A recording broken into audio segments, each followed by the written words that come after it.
Welcome back. All right, it's been 2 weeks. It is Wednesday. It is time for a panic index. So I did it a little different today. At the top of the board, the No Mercy magnet is there. I do feel like there are some teams in the NHL that would qualify as showing no mercy to the rest of the NHL. Then you have the really quite happy magnet for teams that should be pretty happy about the way things are going. Then you've got the second row of what's just happiness beneath the no mercy. This is kind of in between, maybe the fans are not quite panicked yet, but maybe a little bit concerned, maybe not quite as happy. The panic is right here, the little ghost with the eek, because that sounds like panic. And at the bottom is Kevin from The Office being forced to eat broccoli. This is for the teams that already look like their season's kind of done, and we're going to be looking at who they're going to draft first, second, or third overall, all that fun stuff. So, yeah, and that's, I think, the first time I've had that on the board so far this season. So I've got these in a random order. We'll start with Chicago. The Chicago Blackhawks early in the season, I think, would have been on the happier side. And honestly, Bedard's playing really, really well. So there's no reason for panic with Chicago. However, their recent track record hasn't been great on the ice. So I'm going to put Chicago next to the contemplative magnet, I guess we could call it that. So not quite in the overly happy side of things. They're not above the playoff line, but definitely not any reason for panic at this point. Calgary, it's broccoli. They're eating their broccoli, and they're enjoying it as much as Kevin looks like he is there. So the Flames are clearly in the midst of a retool/rebuild, and they're doing it right. I think Calgary's doing it right. I've said it before. I'll say it again. I think Craig Conroy's doing a good job. I think Huska's doing a good job behind the bench. They don't have the talent that a lot of other teams in the NHL do, so they're going to have their struggles this season. For the Ducks, I'm going to put them here. Not in the overly happy and jubilant, because they are 4-6 in their last 10. So for the Ducks, they seem to have come off that really strong early start, but they're still winning often enough that they're first in the division, at least for the time being. And I don't see any reason why there wouldn't be happiness with the Ducks. They're above the NHL's playoff line, and they look like they should be a playoff team this year. Colorado, no mercy. Yep. So when people see this at the start, they're going to be like, that's for Colorado. Largely, yes. The Colorado Avalanche, I don't feel like the happiness magnet is enough. I feel like I need an extra tier above that for what Colorado's been doing. And it is a ridiculous run that they've been on. They've only had one regulation loss so far in 26 games. Absolutely insane. So, yeah, Colorado at the top of the No Mercy magnet. Or top of the No Mercy... Next to the No Mercy magnet atop the Panic Index board. There we go. See, my brain kind of put those words in like a random order, and then I just spit them out in a random order. Happens with age. Columbus. They've only lost 2 of their last 10 in regulation. So I feel like Columbus belongs next to the contemplative magnet. Or contemplative magnet. So, yeah, I'll put Columbus there. I don't feel like panic's the right spot for them because they're not that far out of the playoffs. See, the interesting thing is, if Columbus has a decent December, they're above the playoff line. It's still that close in the East for most of these teams. Dallas, Dallas, it feels like kind of belongs here too. It does. But considering the injury to Sagan, the injury to Bischel, the fact they lost last night, they had that lead against the Rangers and they allowed 18 shots in the third period, I'm just going to put them next to the extremely happy magnet. I'm not going to put them next to no mercy because clearly there was a little bit of mercy in that game against the Rangers last night. So they're still 7-1-2 in their last 10 though. So really, really strong record for Dallas, and they're still right near the top of the board. Utah. I know Utah fans are probably going to disagree with me, but I'm going to put them next to Panic. They've won 2 of their last 10. They did not look good against the San Jose Sharks in their last game. And Utah, just after a really strong October, they've given all that ground back. They're below the playoff line. And if they lose tonight, they're below NHL 500. So the Utah Mammoth having their struggles this season. Toronto. it's a different day for Toronto, isn't it? Toronto, if this was like a week ago, 2 days ago, 4 days ago, they're right next to panic. But I don't feel like they belong there. I feel like this is where they belong right now, based on the fact they seem to be getting it together. Now, they've done that before this season, so can they follow through? That remains to be seen. But for right now, for today, I'm going to put Toronto here.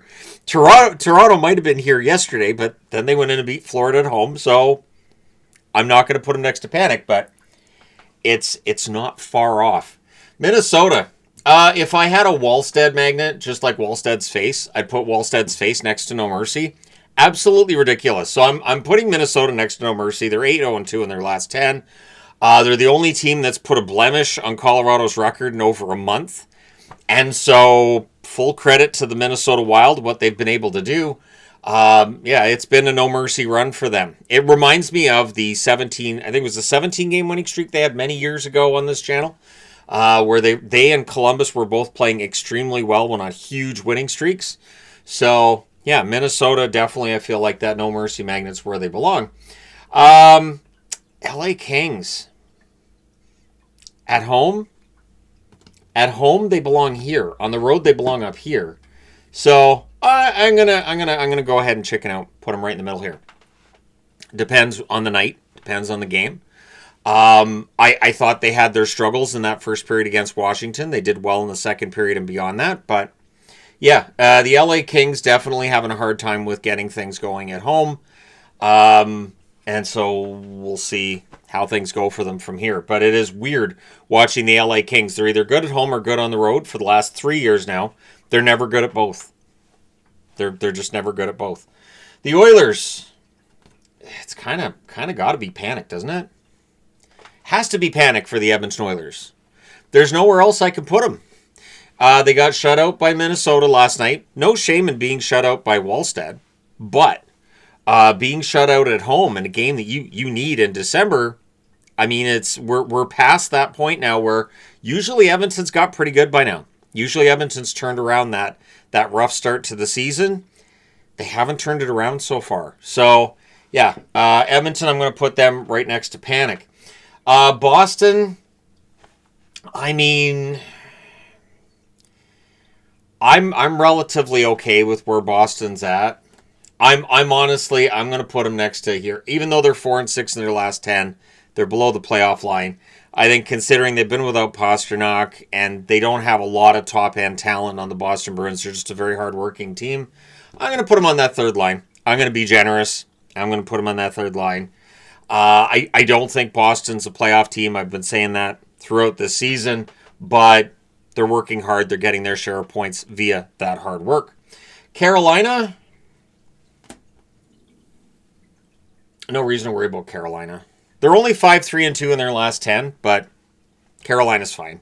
There's absolutely no reason to have any concern around the Carolina Hurricanes at this point in time. I think the Canes will be just fine. This is a team that very likely just cruises to the division title eventually once they pull away. But yeah, Carolina, I don't see any reason not to have them in the very happy part.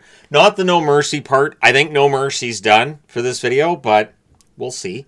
But yeah, Carolina right at the top there. The Islanders.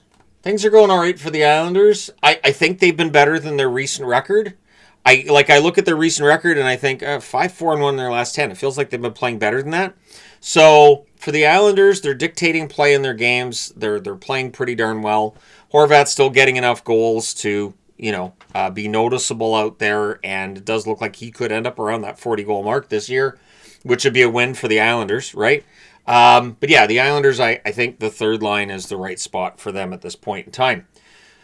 Rangers. I'm not going to put Rangers next to panic. I feel like their record at home has got better. The win last night against Dallas, that could be a big turning point.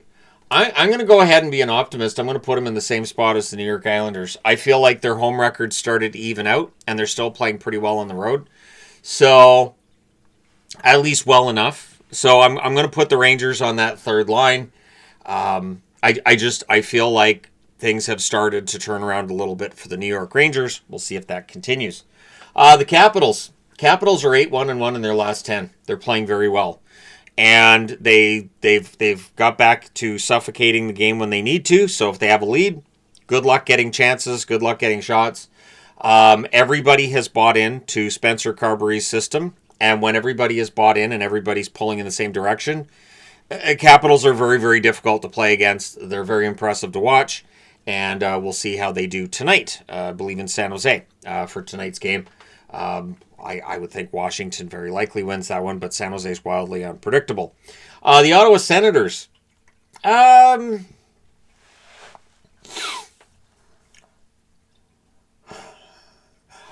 would say with the win last night over Montreal, I think they're playing well enough. I'm going to put them on that third line. I do feel like Ottawa's playing well enough that I can put them on that third line. And the Sens do look like a team that of all the Canadian teams, they're probably the best bet to make the playoffs right now. With how the standings are and with how teams are trending, the Senators are likely the best bet right now, which says something about the status of the Canadian teams and their playoff hopes at this point in time. Philadelphia should be pretty happy. I don't think there was any expectation of a playoff spot coming into this season. And now it looks like, yeah, they could absolutely go for playoffs. This is a team that the Philadelphia Flyers could be very, very dangerous should they make the playoffs as well. Rick Tocchet is a good coach. Clearly has got the most out of the Flyers so far. And he looks like a really smart hire for Philadelphia to this point. So the Philadelphia Flyers reside on that line. Seattle. Is it panic for Seattle? See, and it's weird because Seattle's above the playoff line. So it's weird to me to put a team in panic that's above the playoff line. But it does just feel like Seattle, they've kind of been back and forth. Oh, yeah, I'll cower it out. I'll chicken out. I'll do it. Take the coward's way out. However you want to put it. Because coward out isn't a phrase. It's not a thing. I could try to make it a thing, but it's not. So I'll put him next to the contemplating the future magnet. Seattle's, if another team in their division gets hot and pushes them out of the playoffs, we can get into the discussion of panic. But at this point in time, that hasn't happened. With the overall mediocrity in the West, and it is becoming more and more of a case where the mediocrity seems to be in the West rather than in the East. I think it's 3 more points you need now to make the playoffs in the East than in the West, and I don't know that that's going to change. Tampa, top of the board.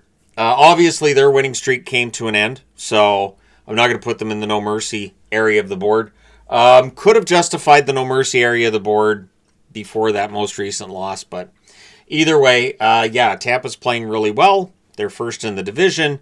And while the East looks stronger than the West, the Metro definitely looks stronger than the Atlantic, which may very well mean Tampa ends up winning the division. Winnipeg. Do I need to say anything with Winnipeg? I feel like I can just put Winnipeg next to panic and move on. Go to the next team. I discussed Winnipeg in the video yesterday where I did the deep dive into what's going on with the Jets. And it's kind of an ugly picture. Getting Hellebuck back will help, certainly. But it doesn't change that depth scoring problem that the Winnipeg Jets have. And in a league where the trade market just feels very closed off, Winnipeg is looking for assets that a lot of other teams are probably looking for as well. And so I'm not sure how this turns out for the Jets. Buffalo. Oh, man. Buffalo's tough this week. Buffalo's playing pretty well, right? If it's any other team, I'm going, happiness. But it's Buffalo. So, kind of got to go in the middle. I can't put them at panic because the record's not awful. I don't know that I could put them in happy either because they're not above the playoff line. But they've had some wins recently, including the most recent one against Winnipeg. I did get a kick out of a comment I saw on the channel, which was basically anytime the Buffalo Sabres beat a team, that team needs to have a closed-door meeting. Which, fair and true. Absolutely one of the truest things I've seen, which is we can lose to any... Did we just lose to them? That's a no. Everybody sit down and shut up and listen because we can't be losing to them. Buffalo seems to be that team. There was also a case, too, I think it was Buffalo a couple years ago, that every time that Buffalo beat a team, that team would fire the coach. It's just, well, we lost to Buffalo, what the hell? So hopefully Buffalo's reputation changes in the near future. Montreal. I'm fine with putting Montreal next to Panic at this point. Montreal's trended down after a hot start. Their goaltending has not looked great. Their defense in front of the goaltending hasn't looked great. Their top forwards are still playing well enough, but there's definitely a lot of concern, I would think, in Montreal. So the rumors that maybe the Canucks are after Zachary Bolduc, okay, do it. I don't know. I don't know who goes the other way in that deal, but do it. At any rate, Montreal, I'm a Bolduc fan. The Montreal Canadiens, I do feel like there's a reason for some panic there, because this is a team that should be taking that next step, and they're not. Demidov has not looked spectacular in recent weeks either. There's this kind of malaise around the team, it seems. Florida. What do I do with Florida? We know Tkachuk's coming back. We know they're going to make the playoffs. We know they're going to win at least a couple of rounds, if not another Stanley Cup. Can there really be panic in Florida? Florida fans would mock the idea of panic in Florida. But are they contemplative? No. Are they, eating their broccoli? They're at the bottom of the East. This should be easy. It's not. Bill Zito coming out too and saying, it doesn't matter as long as we make the playoffs. No kidding. So, this is a tough one. Where does Florida go? I'm pausing while people, say whatever ugliness they want to say out loud. But at any rate, Florida, they can't be panicked. I'm going to be a coward. Put them there. Sure. I guess. Why not? And then we'll all act surprised in March when they're up at the top or in the no mercy spot. Why not? Sure. That's as good a spot as any. Nashville. Well, thank God Nashville's easy. The Nashville Preds, of course, we know that the Preds are open for business, and there's a lot of discussion about how much they're going to get back for some of the veterans. It is interesting, too, that since that came out, Stamkos seems to be playing better. So maybe Stamkos is doing his best to show, hey, I can still play in this league, and if somebody wants to pick me up, I'll consider it. Either way, it definitely helps Nashville to have Stamkos playing better. And they had a great game last night against Calgary. They passed Calgary in the standings, but, that just takes them from 32nd to 31st. So they're still down at the bottom here with Kevin eating the broccoli, and it's just going to be a long season. Vegas. I feel like there's a little bit more optimism in Vegas right now than there was. Hart coming in, had a good game last night against Chicago. Adin Hill should be back. I think it's by the end of this month, Adin Hill should be back. So things are trending in the right direction for Vegas when it comes to goaltending, and that's good news. And so as long as they're getting healthier, Vegas is very close to first in the division, despite all their struggles. So honestly, it's been kind of fun to watch as Vegas has navigated this, and somehow they're still in the hunt for first place in the division. Pittsburgh was not expected to be a good team. Pittsburgh wasn't expected to be in the hunt for a playoff spot. It has derailed a lot of the trade rumors that were out there as soon as Pittsburgh was playing well. And so I'm going to leave them in this row here because, Pittsburgh's played pretty well. They're above the playoff line. They're winning often enough and getting points often enough that they're keeping themselves in that spot. So Pittsburgh to this point has defied gravity. I don't know if they can do it for a full season, but they've defied gravity so far. And Sidney Crosby's playing excellent hockey, which will surprise no one. New Jersey. I feel like with New Jersey, a little bit of panic. If I was measuring panic, I might not put them in the same degree of panic as others, but there should be some panic. When Jack Hughes is out, they just don't look the same. They do not look the same at all. And they've managed to get some points here and there, but like the game against Columbus, they need to be better at key moments. You can see Sheldon Keefe's frustration as well behind the bench. And I do wonder with Sheldon Keefe how much that frustration could be, like I don't want to overstate it, but that has to have an effect on the players when your coach is angry and upset a lot. It has to, unless you're tuning the coach out. That's where things get really, really. When you see a coach freaking out and all the players are just staring straight forward and they're not even reacting, that's a coach that's probably not going to be around much longer. We're not there yet with New Jersey, but yeah, New Jersey, while they're still close to first place, I think there's definitely reason for panic. Detroit, well, they beat Boston last night. They're above the playoff line, so I can't really necessarily put them in panic. I mean, I could try. I'm gonna put them in that contemplating sort of state. Detroit depends on the day. Not totally dissimilar from Toronto. It depends on the day. And I've seen that with power rankings reactions. That 1 week Red Wing fans are really excited and pretty sure that I just hate on their team. And then other weeks where they're like, hey, we should have dropped more than that. I don't know why we're so high up. So it really depends on the week. San Jose. I can't have San Jose anywhere other than here. Macklin Celebrini's arrived. Will Smith looks absolutely fantastic. Askarov looks good in net. There's really not much to dislike right now when it comes to how things are going in San Jose. They're going very well. The game against Vegas, where they were down 4-1, and then they came back and made it a 4-3 score. It's indicative that this is a team that doesn't just go away and give up. And Celebrini is one of those players that's not just going to go away and give up. So maybe at some point in time in the future, the San Jose Sharks finally get that first Stanley Cup, and we get to see Celebrini holding it high. I would think he'll be team captain when that happens. And that's years away, but I could see it. I could legitimately see that. So, Vancouver. I almost feel like at this point Vancouver deserves their own spot. And I've gone back and forth on how I feel about the Canucks and their management over the years. Right now it's not great. And so I'm torn in that the team's clearly open for business.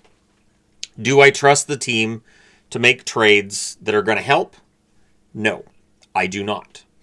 And this is that tricky part where people will say, I really wish this team would do a full teardown. The question I always ask is, okay, do you trust the guy who's currently in charge to do that teardown without ruining things for years to come? And if the answer is no, maybe you don't want that full teardown while that person's still in charge. And that's kind of where I'm at with the Canucks, is if they do decide to go with a teardown from this team being as bad as they are, it's not much. But if they do decide to go with that teardown, I don't know that I trust the people currently in charge to make the right decisions. I am very concerned they're going to trade 30-year-olds for 25-year-olds and go, see, we got younger, in a similar vein to how Jim Benning did things. And so I'm concerned. There's probably a little bit of PTSD there from being a Canuck fan for so many decades now. And panic it just starts to describe it. St. Louis, they've had points, so I'm ending this with St. Louis. I don't think St. Louis belongs next to panic, even though they've only won 9 out of 26 games. I mean, they're close enough to the playoffs. I don't think I can put them here either. St. Louis is a tricky one. Do they belong in the middle then? Do they belong in the middle or do they belong in panic? I'm gonna put them in panic. Sure, I'm gonna take the coward's way out. St. Louis Blues just not getting enough wins, and I do think that the Blues are probably a bit better than their record, but are they a playoff team? They're not looking like a playoff team. So, at any rate, there you go. Panic Index for December 3rd of 2025. And looking very, very panicky at this point in time. How many Canadian teams are panicked? 1, 2, 3, 4. Yeah, that checks out. We got one down here. Toronto right in the middle. And Ottawa, the only one above the line of happiness. If there's a line of happiness, it's kind of here. It's 1, 2, 3, 4, 5, 6, 7, 8, 9, 10, 11, 12, 13, 14, 15 above that line. So that works out to about half the league. That's about right. Let me know your thoughts. Hit like and subscribe in the event you may not have done so already. Thank you guys so much for all your support. It's greatly appreciated. I will talk to you again soon.